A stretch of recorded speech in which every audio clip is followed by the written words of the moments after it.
So, good morning, everyone. In today's video, we will talk about the classical theory of scientific management. Or for those who don't know me, my name is Muskan, and I'm your management mentor. If you have any kind of problem regarding management, please let me know in the comment section. Okay तो मैं आपको वो जो topic है वो clear करवा दूँगी, ठीक है. So classical theories of scientific management by F.W. Taylor, ठीक है. आज हम ये करने वाले हैं.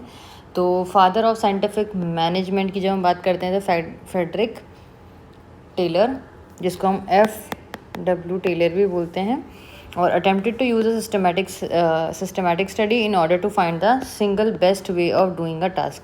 इनका मानना ये था कि एक best way to find like for doing a work, ठीक है. इनके हिसाब से फाइंड द एक बेस्ट वे ढूंढो फॉर डूइंग अ टास्क, ठीक है. In 1909 Taylor publish the principle of scientific management, ठीक है.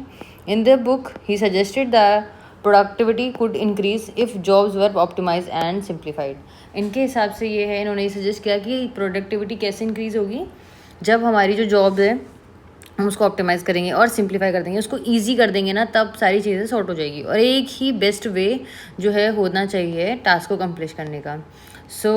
अगर हम बात करते हैं क्लासिकल थ्योरीज़ की, तो इसके अंदर आ जाते हैं हमारे जनरल मैनेजमेंट थ्योरीज़. कौन कौन है? F.W. टेलर, जिनकी अभी हमने बात करी, इन्होंने क्या दिया था? Theory of scientific management, time motion study दी है, और डिफरेंशियल पीस रेट प्लान, मतलब अकॉर्डिंग टू द पीस के हिसाब से. एक है हेनरी फ्योल, जो कि बहुत ही इंपॉर्टेंट मैनेजमेंट के जो हैं जिन्होंने बहुत ही इंपॉर्टेंट थ्योरी दी है, जो कि है एडमिनिस्ट्रेटिव थ्योरी, जिन्होंने 14 प्रिंसिपल्स दिए हैं, ठीक है. और इनका जो प्रिंसिपल है ये भी है planning, organizing, commanding, coordinating and controlling. ये इनके फंक्शंस है जो इन्होंने दिए हैं. और मैक्स वेबर की जब हम बात करते हैं तो मैंने बताया था आपको पिछले वीडियो के अंदर भी कि रूल्स एंड रेगुलेशन सारा फॉर्मल होने वाला है, सब कुछ चीज़ें सारे स्ट्रक्चर सिस्टमेटिक होने वाले हैं अगर हम बात करने वाले हैं मैक्स वेबर की. तो इन्होंने दी है ब्यूरोक्रेटिक थ्योरी, ठीक है, जिसमें division of labour, formal structure और मैनेजमेंट बाय रूल्स, ठीक है. और जब हम बात करते हैं इल्टन मायो की, तो इन्होंने दी है behavioural theory of management, psychological stimulus, ठीक है, बेटर वर्क एनवायरनमेंट, ठीक है. फिर हम बात करते हैं साइंटिफिक मैनेजमेंट मूवमेंट. चलिए अपन मेन जो है इनके प्रिंसिपल्स की बात करते हैं. प्रिंसिपल ऑफ साइंटिफिक मैनेजमेंट जो कि किसने दिए हैं? अभी बताया था F.W. टेलर ने. तो सबसे पहला जाता है science not rule of thumb, harmony not discordant. Third आता है हमारा कोऑपरेशन नॉट इंडिविजुअलिज्म. और फोर्थ आ जाता है हमारा development of workers to their greatest efficiency and prosperity, ठीक है. अब इनको अपन अच्छे से पढ़ लेते हैं कि क्या कहना चाहते हैं, इनके अंदर क्या होता है, ठीक है. बहुत बहुत बहुत इम्पॉर्टेंट है. एज़ पर द जो एग्जामिनेशन के हिसाब से भी बात कर सकते हो, और अगर आप थ्योरेटिकल पेपर दे रहे हो तो ये आपको एज इट इज़ लर्न करना है, ठीक है. और आपको उनके अंदर का चीज़ें हैं उसको समझना है, और आप अपनी ओन लैंग्वेज में लिख सकते हैं. तो major principle and elements of scientific management की जब हम बात करते हैं तो फर्स्ट आ जाता है हमारा science not rule of thumb. इसका मतलब ये है कि management decision should be based on systematic studies, research and facts rather than intuition. मतलब कि एक सिस्टमैटिक स्टडीज़ या रिसर्च के हिसाब से होनी चाहिए. ऐसा नहीं कि मैंने बोल दिया या मेरे को ऐसा लगता है कि ऐसा होना चाहिए या मेरी एक्सपीरियंस या इस पे बेस्ड है, ठीक है. बेस्ड ऑन एक्सपीरियंस और ट्रायल और एरर मेथड्स, ठीक है. Explanation replace traditional method with scientific techniques to ensure efficiency and accuracy. जैसे कि हम बात करते हैं, मतलब ऐसा नहीं है कि आपने मेरे को ऐसा लगता है कि ऐसा होना चाहिए, ऐसे ऐसे नहीं चलेगा. अच्छी तरह प्रॉपर स्टडी, रिसर्च, फैक्ट्स पे बेस्ड है ये, ठीक है. अब एग्जाम्पल इसका using time motion studies to optimize the work process, okay. Using इनका एग्जाम्पल यही है, टाइम एंड मोशन स्टडीज़ को लेके जाना to optimize the work process, ताकि हम ना मतलब तरीके से एक्सपीरियंस मतलब टाइम से हो सारी चीज़ें, ठीक है. ऑप्टिमाइज़ करें हम सारे वर्क प्रोसेस को कि इसको करने में कितना टाइम लगता है, इसको करने में कितना टाइम लगता है. सेकंड है हमारा हार्मनी नॉट डिस्कॉर्डेड, ठीक है। There should be a mutual understanding and cooperation between workers and management instead of conflict and misunderstanding. अब ये तो बहुत ईजी है, हार्मनी होना चाहिए उन दोनों की, है ना, मतलब employees with in between the employees and management, workers और मैनेजमेंट के बीच में ऐसा नहीं कि लड़ाई वड़ाई हो रही है, कन्फ्लिक्ट हो रही है, ऐसा कुछ नहीं होना चाहिए, मिसअंडरस्टैंडिंग्स नहीं होने चाहिए, कॉपरेशन होनी चाहिए। इस एक्सप्लेनेशन की जब हम बात करते हैं, प्रमोट टीम वर्क, ताकि प्रमोट हो सके टीम वर्क, तभी हम ऑर्गेनाइजेशनल का जो गोल है वो अचीव कर पाएंगे, ठीक है। और रिजॉल्व करता है differences to create harmonious work, जो भी डिफरेंसेस आ जाते हैं उसको वो क्या करता है, रिजॉल्व करने की कोशिश करता है, ताकि कोई भी जो है कॉन्फ्लिक्ट ना हो सके, मिसअंडरस्टैंडिंग ना हो सके, टीम वर्क में अच्छे से काम हो सके। Engaging in an open communication and conflict resolution, ठीक है। I hope it is clear, it is very easy. Third आ जाता है हमारा कॉपरेशन नॉट इंडिविजुअलिज्म। इसका मतलब है management and employees should work together. ये उसका ही ब्रॉडर टर्म है कि सब साथ में काम करें विथ शेयर्ड गोल्स। ऐसा नहीं कि मेरा गोल अलग है, उसका गोल अलग है, सबका गोल एक ही होना चाहिए, रेदर देन प्रायोरिटाइजिंग कि नहीं पहले ये करना है, मैं अपने हिसाब से करूँ, मैं अपना, सबका एक ही गोल होना चाहिए, ठीक है। Individual benefits, prioritising individual benefits, खुद का नहीं देखना है, सबका देखना है, और ओवरऑल की बात करता है ये। Encouraging collaboration and discourage competition among workers, कि कोलैबोरेशंस को जो है एनकरेज करता है, ठीक है। और जो कंपटीशन है उसको, वर्कर्स के बीच में जो कंपटीशन होता है ना, उसको डिस्करेज करता है। Incentives for team performance rather than individual achievements, कि अगर जो है पूरी टीम अच्छा परफॉर्म करेगी तो सबका इंसेंटिव बनेगा। ऐसा नहीं कि इसने अच्छा किया तो इसको मिलेगा, इसने अच्छा किया तो इसको मिलेगा, ऐसा नहीं होता है, ठीक है। I hope it is clear. Next है हमारा development of workers to their greatest efficiency and prosperity. इसका मतलब हो गया ट्रेन द हमको जो है ऐसा नहीं है कि एम्प्लॉयज़ के ऊपर ध्यान नहीं देना, उनको ट्रेन करना है एंड डेवलप करना है employees to maximize their potential, कि वो अपने जो पोटेंशियल है, जैसे वो कर सकता है 10 यूनिट, वो 10 यूनिट कर सकता है, लेकिन वो कितना करता है, 3 ही करता है। तो उसका कैपेसिटी तो उसकी 10 की है, लेकिन वो 3 ही क्यों करता है? तो उनकी एम्प्लॉय की जो पोटेंशियल है उसको मैक्सिमाइज़ करना, which benefit both the organization, वो किसको जो है बेनिफिट करेगा, ऑर्गेनाइजेशन को भी और खुद उसको इंडिविजुअल, उसका भी तो जो है डेवलपमेंट होगा। तो it focus on skill development, providing opportunities for growth and ensure workers prosperity, उसको ये बढ़ाता है। कंडक्टिंग रेगुलर ट्रेनिंग प्रोग्राम, ठीक है। अगर हम रेगुलर ट्रेनिंग प्रोग्राम करेंगे तो वो बहुत ही ज़्यादा क्रूशल रहेगा उसके करियर डेवलपमेंट के लिए, उसको आगे बहुत सारी अपॉर्चुनिटीज़ भी मिलेगी, तो ये उसके लिए बहुत ही बेनिफिशियल चीज़ है, ठीक है। हम सिर्फ इसमें एम्प्लॉय की बात नहीं कर रहे हैं कि उसको सिर्फ काम करना है, उसका खुद का ओवरऑल डेवलपमेंट की भी बात करी जाती है इसमें, ठीक है। I hope it is clear now. अब आ जाते हैं हमारे हेनरी फ्योल के ऊपर, ठीक है। उन्होंने, ये हैं हमारे हेनरी फ्योल सर, ठीक है, जिन्होंने क्या दिया है, बहुत इंपॉर्टेंट जो है 14 प्रिंसिपल्स दिए हैं, which is division of work, authority and responsibility, discipline, unity of command, unity of direction, subordination of individual interest to general interest, remuneration of employees, centralization and decentralization, scalar chain, order, equity, stability of personnel, initiative and spirit of. ये आपको learn करना ज़रूरी है, और आप इसे पढ़ते जाओगे ना रेगुलर बेसिस पे, तो आप इसे क्लियरली जो है समझ पाओगे, मतलब लर्न हो ही जाएगा। और बहुत इजी है, इसका एक्सप्लेनेशन भी मैं आपको बता देती हूँ फटाफट से। इनके अंदर बहुत इजी डिवीजन ऑफ वर्क, इतने बड़े वर्कलोड को जो है बांट दिया जाए, डिवाइड कर दिया जाए छोटे छोटे पार्ट्स के अंदर, which makes the work easier. तो ये है हमारा division of work. I hope it is clear, dividing the work, ठीक है। अथॉरिटी के अंदर आ जाता है, management needs to have the necessary authority in order to ensure that his instructions are carried out by the employees. मतलब कि एक अथॉरिटी जो मेन हेड है, ये अपना वर्क दे रहा है, बांट रहा है एम्प्लॉयज़ को, ठीक है, ताकि वो अच्छे से काम कर सकें। अगर अथॉरिटी नहीं देगा तो फिर वो आगे काम नहीं कर पाएंगे एम्प्लॉयज़, है ना। डिसिप्लिन की जब हम बात करते हैं ये सारी ऑर्गेनाइजेशन के होना ज़रूरी है एफिशिएंटली काम करने के लिए। ताकि एम्प्लॉयज़ डिसिप्लिन में रहे, मैनेजर्स भी उनको need to build a culture of mutual respect, ताकि एक दूसरे की रेस्पेक्ट करें। अगर तरीके से काम होगा ना, डिसिप्लिन के साथ होगा, तो सब चीज़ें अच्छे से हो जाएगी। ठीक है, I hope it is clear to you all. बहुत ईजी है। यूनिटी ऑफ कमांड बात करता है कि there should be only one boss, है ना। ऐसा नहीं कि मेरे ये भी बॉस है, ये भी मुझे काम दे के जा रहा है। ए है, बी है, सी है, डी है, ठीक है, ये जो है एम्प्लॉयज़ हैं। ठीक है, अब इनको जो है काम देता है जेड, जेड इनको काम देता है। अब एक अलग से जो है जेड है, इनके सर हैं, ठीक है, इनके सर हैं जेड। एकदम मैडम आ गई किसी दिन ना, वो आके बोलती है नहीं नहीं नहीं नहीं, ये मत करो, ये करो, तो वो आके अलग से बोले जा रही हैं। तो और फिर एक और आ गया बंदा, ठीक है, और वो अलग से इनको काम दे रहा है, तो फिर इनको बहुत कन्फ्यूजन नहीं हो जाएगा। तो इसके लिए there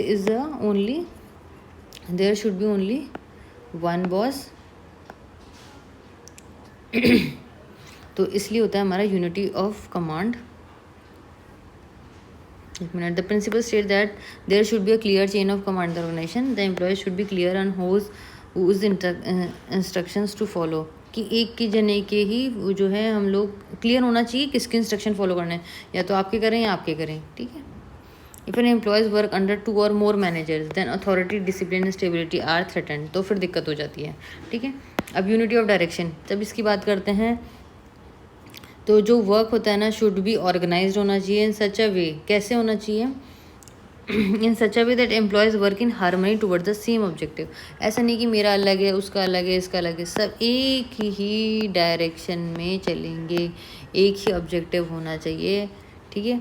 using one plan under one direction of one manager, जो मैनेजर ने कहा है सब उसी डायरेक्शन में चल रहे हैं और एक ही इनका गोल है।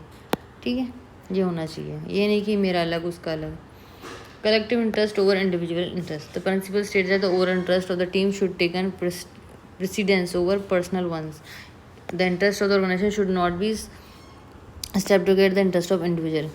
कि एक इंडिविजुअल के हिसाब से चलेगा। If any one goes rogue the organization will collapse. अगर एक भी अलग हो जाता है तो फिर ऑर्गेनाइजेशन को कोई सेंस ही नहीं है, वो फिर वर्क नहीं कर पाएगी। तो there should be a individual interest का भी ध्यान रखना। और रेम्यूनरेशन की जब हम बात करते हैं तो हाँ, इसमें होता है कि फेयर जो है पेड, जो इसका बनता है उतना उसको जो है वेज मिलना चाहिए, नहीं इसको ज़्यादा दे दिया।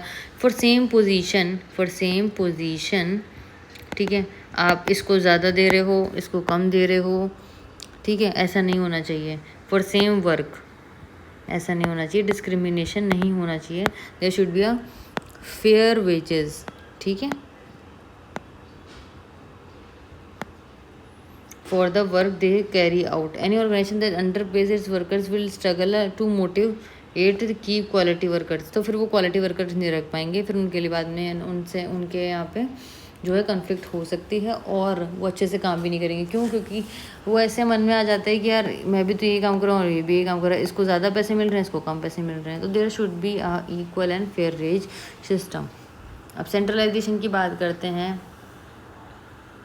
Refers to the concentration of power in the hands of authority, कि ये हेड हैं, यही सर हैं, यही डायरेक्टर हैं, जो इन्होंने बोला है वैसे ही काम करना है, अपना दिमाग नहीं लगाना है।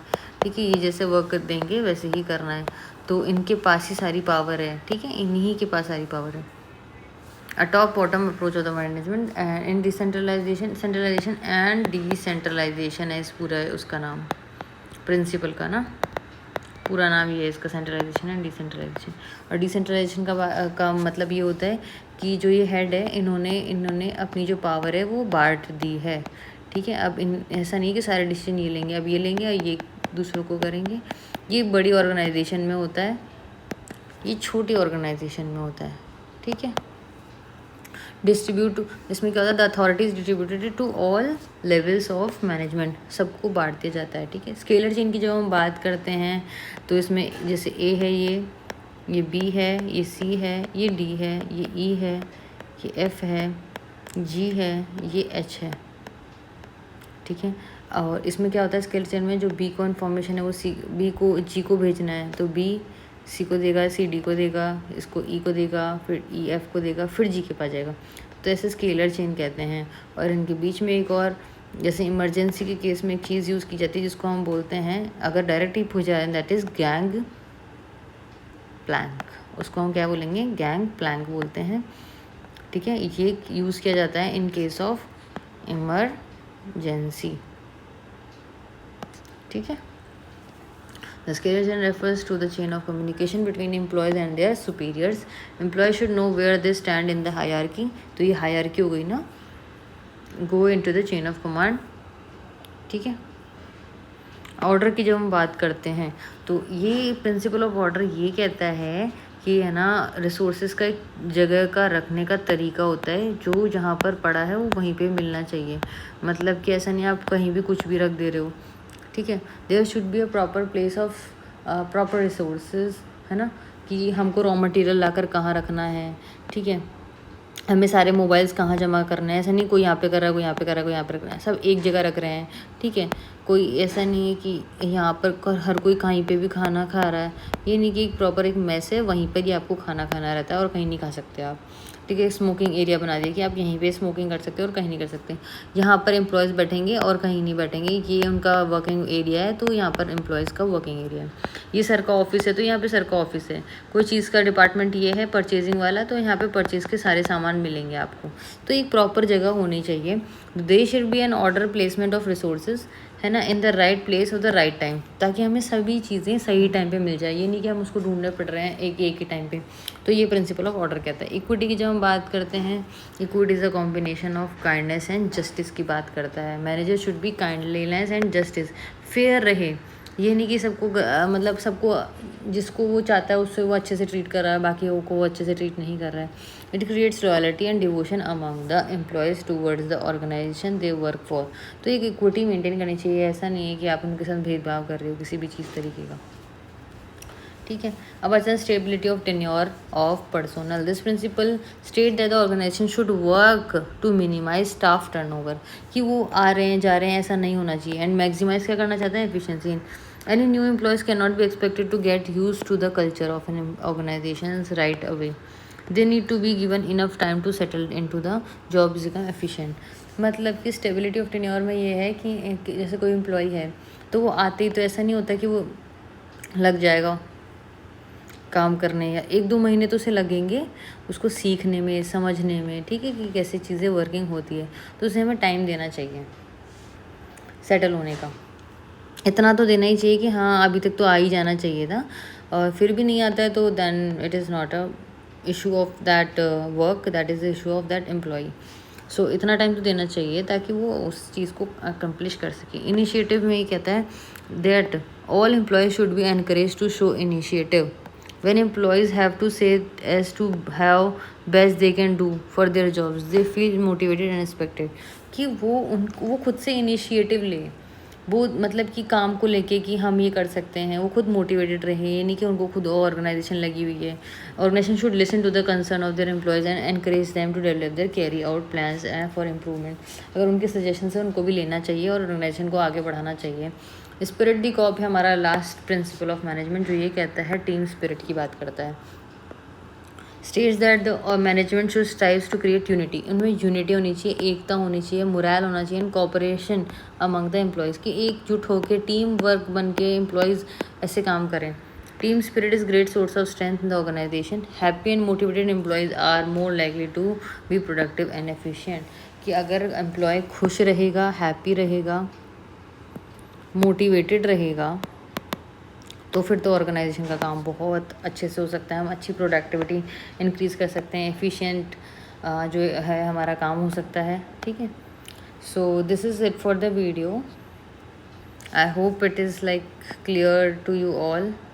और जो भी प्रॉब्लम आती है please let me know in the comment section. I will make the things more clear and more properly, and if I need any kind of improvement in explaining the things, please let me know. I will definitely improve myself. So this is it for the video. Thanks for watching.